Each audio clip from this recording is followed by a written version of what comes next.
The Story of the Little Mole Who Knew It Was None of His Business by Werner Holzworth and Wolf Erlbruck.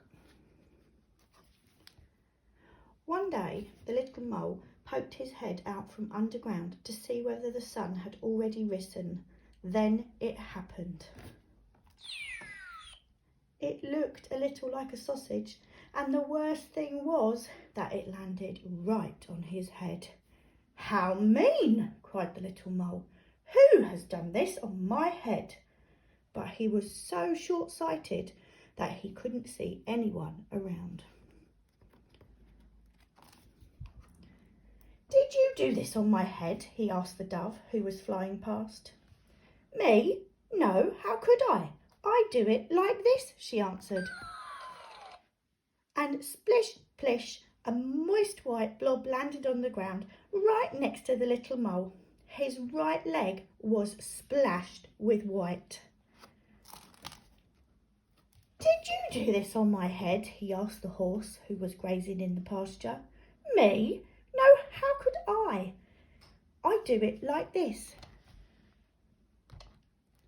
And flump, plump, 5 big fat horsey apples plopped down within a hair's breadth of the mole. He was very impressed. "Did you do this on my head?" he asked the hare. "Me? No, how could I? I do it like this," answered the hare. And rat-a-tat-tat, 15 little round beans shot past the mole's ear. He saved himself with a daring leap. "Did you do this on my head?" he asked the goat, who had been dreaming a little.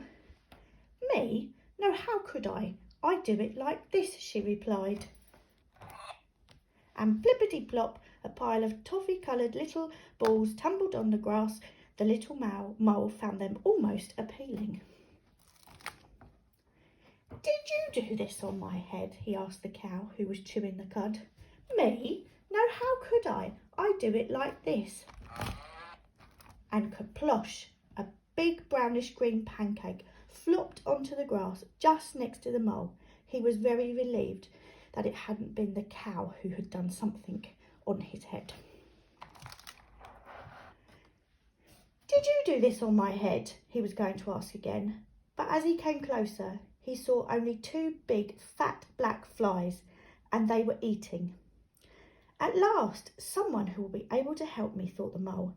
"Who did this on my head?" he asked excitedly. "Keep nice and still," buzzed the flies. There was a short pause, and then, "It's clear to us that it was a dog."